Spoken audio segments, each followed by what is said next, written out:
Hello students, मेरा नाम वरुण है और आप सबका मेरे YouTube channel the study bye Varun पे स्वागत है।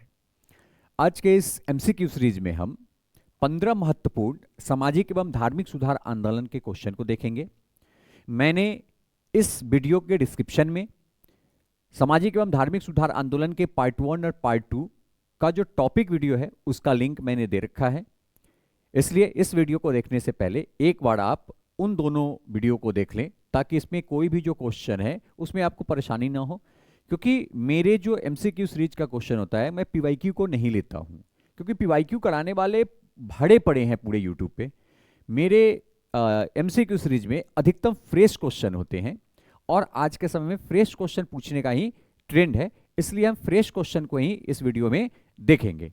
तो चलिए देखते हैं कि ये जो धार्मिक एवं सामाजिक एवं धार्मिक सुधार आंदोलन है इसके महत्वपूर्ण 15 क्वेश्चन कौन से हैं।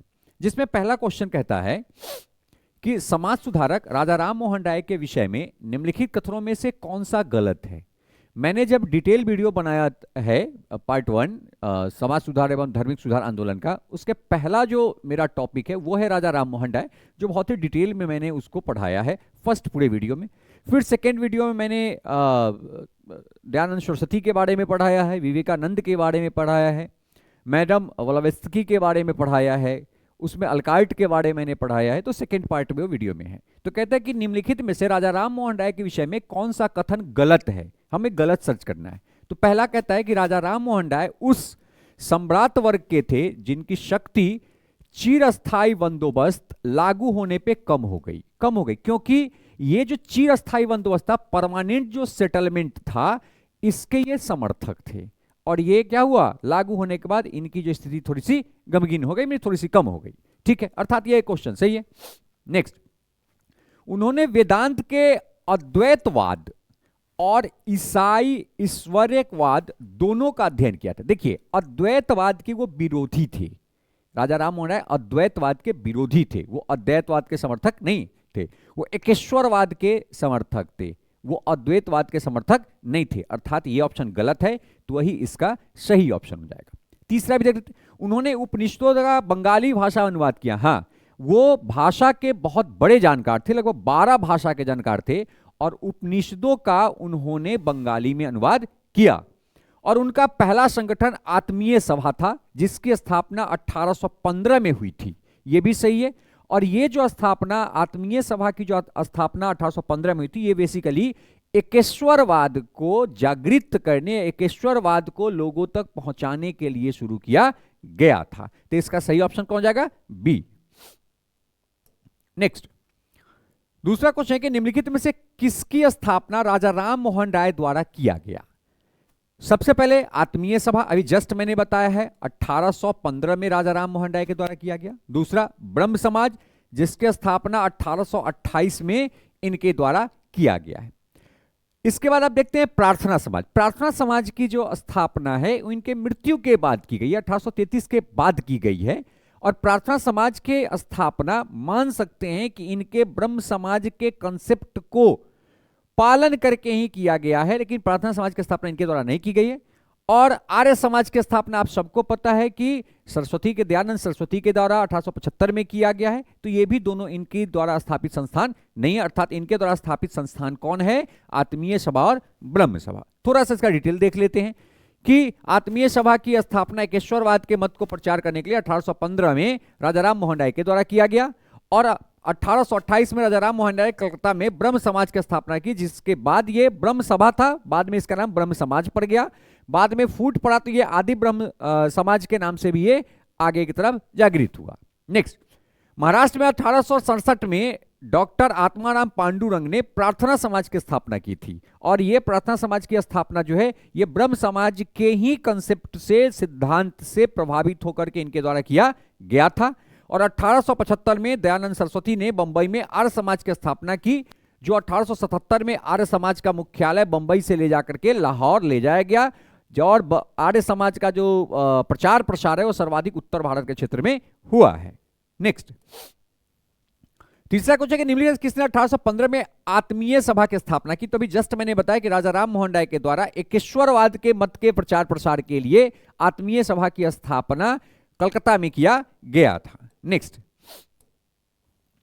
अगला क्वेश्चन कहता है कि ब्रह्म समाज के बारे में निम्नलिखित में से कौन सा कथन सही है। तो ब्रह्म समाज की स्थापना राजा राम मोहन राय के द्वारा किया गया। एकेश्वरवाद, बहुदेववाद, इन सब के कारण हुआ कि भाई बहुदेववाद को वो इग्नोर करते थे, वो एकेश्वरवाद की बात करते थे, वो हिंदू धर्म की बात करते थे, वो पश्चात शिक्षा की बात करते थे।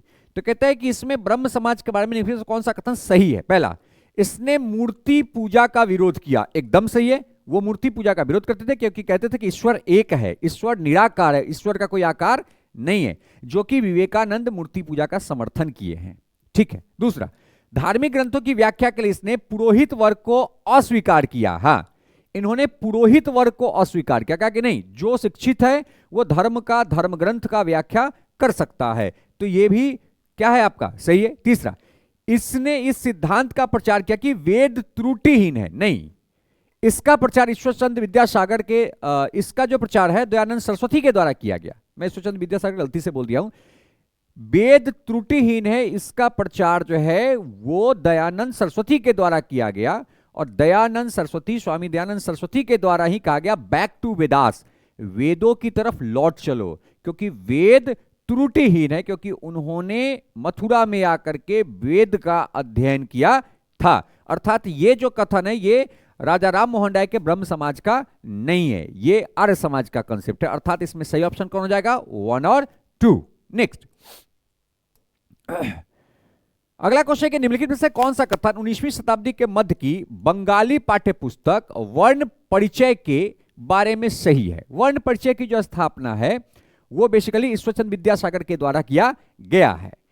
कहता है इसे राजा राम मोहन राय ने लिखा, नहीं, यह उस समय की सर्वाधिक उपयोग की जाने वाली बंगाली प्रवेशिका थी। हाँ, यह सर्वाधिक उपयोग की जाने वाली बंगाली प्रवेशिका थी, अर्थात इसका सही ऑप्शन हो जाएगा बी। और ये जो बंगाली प्रवेशिका थी जिसका नाम था वर्ण परिचय, इसका जो प्रकाशन है वो 1855 में ईश्वरचंद्र विद्यासागर के द्वारा किया गया। और यह बंगला वर्णमाला सीखने के तार्किक सिद्धांत की व्याख्या करता था। माने एक प्रकार का ये लर्निंग बुक था जो किसके द्वारा लिखा गया, ईश्वरचंद्र विद्यासागर के द्वारा लिखा गया। और उस समय इसका सर्वाधिक उपयोग हुआ है। क्यों हुआ है, ताकि लोग इसके उपयोग से बंगाली भाषा को सीख करके और बंगाली में भाषा में बोलने के लिए वो इंटर करे। तो प्रवेश के लिए इस पुस्तक का सर्वाधिक उपयोग हुआ था। नेक्स्ट, ब्रह्म समाज के बारे में निम्नलिखित में से कौन सा कथन सत्य नहीं है। कहता है असत्य कथन कौन है। पहला, इसने वैदिक धर्म ग्रंथ को अमोध समझा, अमोध नहीं समझा। इसको क्या मतलब था वैदिक धर्म ग्रंथ से, ये तो काम था स्वामी दयानंद सरस्वती का, इसका कोई मतलब ही नहीं था। दूसरा, इसने मूर्ति पूजा का विरोध किया, एकदम किया, अर्थात ये इसका सही ऑप्शन नहीं होगा। इसने एक ईश्वर की पूजा बल दिया, एकदम दिया था, अर्थात ये भी ऑप्शन नहीं होगा। इसने पुजारियों की मध्यस्थता के बिना ईश्वर की पूजा पे बल दिया, एकदम दिए थे, अर्थात ये भी ऑप्शन नहीं होगा। तो इसका सही ऑप्शन कौन होगा, ए जो है वो ब्रह्म समाज से संबंधित गलत है। ब्रह्म समाज ने वैदिक धर्म ग्रंथ को अमोक्ष अर्थात त्रुटिहीन कहा नहीं था। नेक्स्ट, हाँ, थोड़ा सा एक बार इसमें देख लेते हैं कि बेसिकली इनका ये जो ब्रह्म समाज था इसका कंसेप्ट क्या था कि मूर्ति पूजा का विरोध करना, एकेश्वरवाद में विश्वास करना, हिंदू धर्म का शुद्धिकरण करना, नैतिकता पर बल देना, अहिंसा आदि जो है इस ब्रह्म समाज का मुख्य उद्देश्य था। नेक्स्ट, 7वां नंबर क्वेश्चन, निम्नलिखित से कौन औपनिवेशिक भारत में स्त्री शिक्षा की सुख्या या पक्षधर थे, कि कौन स्त्री शिक्षा को बढ़ावा देने के लिए काम करते थे। जैसे केशव चंद्र सेन स्त्री शिक्षा के लिए ही काम किए हैं पूरे के पूरे, ये स्त्री शिक्षा को सबसे अधिक बढ़ावा दिए हैं। इसके बाद सखावत हुसैन स्त्री शिक्षा को दिए हैं। मिस्टर सुब्बा लक्ष्मी स्त्री शिक्षा को दिए हैं। आनंद कुमार स्वामी, देखिए आनंद कुमार स्वामी जो है ना, ये बेसिकली भारतीय संस्कृति की जो अच्छाई थी उन अच्छाइयों को वेस्टर्न अर्थात पश्चिमी सभ्यता को लोगों को बताते थे कि भाई भारतीय संस्कृति में ये अच्छाई है जो आपके यहाँ नहीं है, इसलिए ये मत समझिए कि भारतीय संस्कृति बहुत ही खत्म है या डूबी हुई है। अर्थात इनका प्रत्यक्ष संबंध स्त्री शिक्षा से नहीं था। तो इसका सही आंसर कौन हो जाएगा, 1, 2 और 3। थोड़ा सा इसका डिस्क्रिप्शन देख लेते हैं। मिस्टर सिस्टर सुवालक्ष्मी ने युवा विधवाओं के लिए मद्रास में स्कूल की स्थापना की थी। ठीक है। बेगम रुकिया हुसैन ने बंगाली मुस्लिम लड़कियों के लिए स्कूल की स्थापना की थी। सबसे पहले ये बंगाली मुस्लिम लड़कियों के लिए स्कूल की स्थापना की थी। केशव चंद्र सेन को तो आप सब लोग जानते हैं। केशव चंद्र सेन भारतीय समाज सुधारक थे। इन्होंने स्त्रियों के उद्धार के लिए, स्त्री शिक्षा आदि सामाजिक कार्यों के लिए महत्वपूर्ण योगदान किया है। और केशव चंद्र सेन के बारे में मैंने आपको इस टॉपिक के जो पहले वीडियो बने हैं, जो टॉपिक वीडियो, उसमें मैंने इनके बारे में बहुत डिटेल में बताया है। जो वीडियो की लिंक डिस्क्रिप्शन में, इस वीडियो के डिस्क्रिप्शन में ऑलरेडी डाला हुआ है, आप वहां से इसको देख सकते हैं। चौथा है आनंद कुमार स्वामी का जो ध्यान है, यह मुख्य रूप से पश्चिमी जगत को भारतीय संस्कृति के अच्छे पक्षों से अवगत कराने पर केंद्रित था। यह प्रत्यक्ष रूप से महिला शिक्षा से जुड़े हुए नहीं थे। नेक्स्ट कहता है कि मैडम एचपी वॉलवत्स्की की थियोसोफिकल सोसाइटी के विषय में निम्नलिखित में से कौन सा कथन सत्य नहीं है, मतलब गलत कौन है। पहला, इसे भारत के बाहर स्थापित किया गया। एकदम सही है, भारत के बाहर स्थापित इसे किया गया था। वॉलवत्स्की जो है रूसी महिला है, तो भारत से बाहर इसकी स्थापना हुई थी, ये तो सही है, अर्थात ये इसका ऑप्शन नहीं होगा। इसने प्राचीन धर्मों के पुनरुत्थान की प्रतिपादन किया 100%, क्योंकि जो थियोसोफिकल सोसाइटी था ये हिंदू धर्म और बौद्ध धर्म के कंसेप्ट से मिला जुला हुआ था, अर्थात ये भी सही है, अर्थात ये इसमें नहीं होगा। इसने पुनर्जन्म के सिद्धांत को मान्यता दी, क्योंकि हिंदू धर्म को मानता था तो पुनर्जन्म को मानेगा, क्योंकि हमारे धर्म में है ही कि भाई आत्मा मरता नहीं है, आत्मा अजर अमर है, और एक व्यक्ति के शरीर से निकलता है कहीं और वो जन्म ले लेता है, अर्थात पुनर्जन्म के सिद्धांत को थियोसोफिकल सोसाइटी मानती थी, जो कि सही है, अर्थात इसका ऑप्शन ये भी नहीं होगा। चौथा, यह सार्वभौम बंधुता के विचार पर मौन था। नहीं, ये बंधुता को बढ़ाने का बात करता था, ये बंधुत्व को बढ़ाने का बात करता था, अर्थात ये ऑप्शन गलत है, तो यही इसका सही उत्तर होगा। नेक्स्ट थोड़ा सा डिटेल देख लेते हैं। ऐसे मैंने सामाजिक एवं धार्मिक सुधार आंदोलन का जो पार्ट 2 वीडियो बना है, उसमें मैंने थियोसोफिकल सोसाइटी के बारे में बहुत डिटेल में वीडियो बनाया है, तो डिस्क्रिप्शन में उसके लिंक दिए हुए हैं वीडियो के पार्ट 2 के, वहां से आप इसको देख सकते हैं। कहता है 17 नवंबर 1875 को मैडम एचपी वॉलवत्स्की, कर्नल एचएस अलकार्ट ने मिलकर अमेरिका में थियोसोफिकल सोसाइटी की स्थापना की, किंतु 1882 में इन्होंने इसका मुख्यालय मद्रास के पास स्थित किया। मद्रास के पास अडयार नामक जगह पर अंतर्राष्ट्रीय मुख्यालय लाया, जो कि मुख्यालय ये बाद में मुंबई लेकर के आया था, लेकिन अंतर्राष्ट्रीय मुख्यालय कहां था? मद्रास के अडयार नामक जगह पर था। थियोसोफिकल सोसाइटी ने जाति, लिंग, रंग भेद आदि के आधार पर भेदभाव का विरोध करते हुए सार्वभौमिक बंधुता के सिद्धांत को दिया था, और इन्होंने कहा था कि सार्वभौमिक बंधुता का सिद्धांत ही सही है, जिससे क्या होगा, लोग एक साथ मिलेंगे। वे हिंदू धर्म के कर्म सिद्धांत में पुनर्जन्म के सिद्धांत पर विश्वास करते थे। उन्होंने हिंदू धर्म की प्राचीन विरासत को पुनः स्थापित करने पर जोर दिया और उपनिषद, सांख्य योग तथा वेदांत के विचार को महत्व दिया। साथ ही साथ इस संस्था ने, थियोसोफिकल सोसाइटी ने बौद्ध धर्म के कंसेप्ट का भी फॉलो, बौद्ध धर्म के प्रिंसिपल का भी फॉलो किया था। नेक्स्ट कहता है 1893 में किस विषय पर आर्य समाज में विभाजन हुई? देखिए, आर्य समाज में आप देखें कि लाहौर चला गया, पंजाब का क्षेत्र इससे सबसे अधिक प्रभावित हुआ, बिहार का क्षेत्र बहुत प्रभावित हुआ। और पंजाब में क्या हुआ, आर्य समाज के सदस्य थे उनमें नॉनवेज खाने के लिए हो गए कि कुछ लोग कहते थे नॉनवेज खाना चाहिए, कुछ लोग कहते थे नॉनवेज नहीं खाना चाहिए, जिसके कारण मांसाहारी बनाम शाकाहारी जो लोग थे उनके बीच विवाद हुआ और आर्य समाज का 1893 में बंटवारा हो गया। 75 में स्थापित हुआ, 93 में बंटवारा हो गया। और बेसिकली ये जो बंटवारा था ये किस क्षेत्र में? पंजाब के क्षेत्र में सर्वाधिक प्रभावित रहा, अर्थात इसका सही ऑप्शन क्या होगा? सिर्फ एक। नेक्स्ट अगला क्वेश्चन कहता है कि 1829 में सती प्रथा को गैर कानूनी किसने घोषित किया? आपको मैंने इस वीडियो के डिस्क्रिप्शन में सामाजिक एवं धार्मिक सुधार आंदोलन का जो टॉपिक वीडियो का फर्स्ट लिंक दिया है, जिसमें राजा राम मोहन राय के बारे में मैंने डिटेल बताया है। उसमें मैंने बताया कि राजा राम मोहन राय की जब भाभी थी, उनको जब सती जबरन जला दिया गया, तो वो सती प्रथा को खत्म करने के लिए बहुत अधिक वो एग्रेसिव होकर के क्रांति चलाए, और उनके क्रांति के परिणाम स्वरूप 1829 में लॉर्ड विलियम बेंटिंग के द्वारा सती प्रथा को क्या कर दिया गया? बैन कर दिया गया। और लॉर्ड विलियम बेंटिंग ने अनाउंस किया कि सती प्रथा के कार्य में जो भी लोग इन्वॉल्व होंगे, सती प्रथा के कार्य में जो भी लोग इन्वॉल्व होंगे, उन सभी को इस काम के लिए दोषी माना जाएगा। अर्थात कोई भी किसी भी महिला को जबरन जलाने का काम न करे, नहीं तो उन्हें भी इस काम के लिए दोषी मानी जाएगी। ठीक है, तो बेसिकली ये जो सती प्रथा पर जो बैन लगाने का काम किया है, ये किसके द्वारा किया गया है? लॉर्ड विलियम बेंटिंक के द्वारा किया गया है। कब किया गया? तो ये बेसिकली 1829 में किया गया है। और इन्हीं सब कारणों से जो धार्मिक लोग थे, वो धार्मिक लोग धीरे धीरे अंग्रेजों के विरोध में जाना शुरू हो गए, क्योंकि उस समय ये एक बहुत बड़ी प्रथा थी जो कि वेदों में, उपनिषदों में कहीं से इसका कोई उल्लेख किया नहीं गया है। नेक्स्ट, अगला क्वेश्चन है, 11वां नंबर क्वेश्चन है, कहता है कि नर वाली प्रथा को समाप्त करने के लिए कानून किसके शासन काल में बनाया गया? देखिए, नर वाली प्रथा और बालिका वध प्रथा, दो प्रथाएं थी, और बेसिकली नर वाली प्रथा को पूर्ण तरीके से बैन करने वाला जो गवर्नर था उसका नाम था लॉर्ड हार्डिंग। ये ऑलरेडी वायसराय थे, लॉर्ड हार्डिंग जो वायसराय थे, इनके कार्यकाल में ही जो नर वाली प्रथा थी, मानवों को चढ़ाने का प्रथा, खास करके ये आदिवासियों क्षेत्र में सर्वाधिक चलता था कि वहां मनुष्य को काट दिया जाता था देवी को खुश करने के लिए। तो इन प्रथा को हार्डिंग के द्वारा बंद किया गया, जो कि उससे पहले शिशु हत्या को रोकने के लिए 1795 से 1802 में वेंटिंग और हार्डिंग ने कानून बनाया, लेकिन हार्डिंग ने नर वाली प्रथा को खत्म करने के लिए भी कानून बनाया, और यह प्रथा गोंड नाम की आदिवासी जाति में प्रचलित था, इसलिए उस समय ये लोग के द्वारा विद्रोह भी, गोंड विद्रोह भी किया गया था। नेक्स्ट, अगला क्वेश्चन है कि ईश्वरचंद विद्यासागर द्वारा चलाए गए सामाजिक सुधार आंदोलन का मुख्य उद्देश्य क्या था?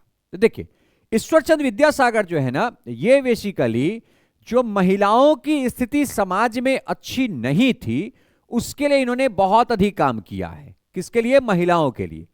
इसमें महिलाओं में सबसे अधिक दिक्कत क्या होता था कि महिलाओं को विधवा होने के बाद उन्हें एक अछूत के रूप में समाज में देखा जाता था, जिसके कारण महिलाओं की जो स्थिति होती थी वो बहुत बुरी हो जाती थी।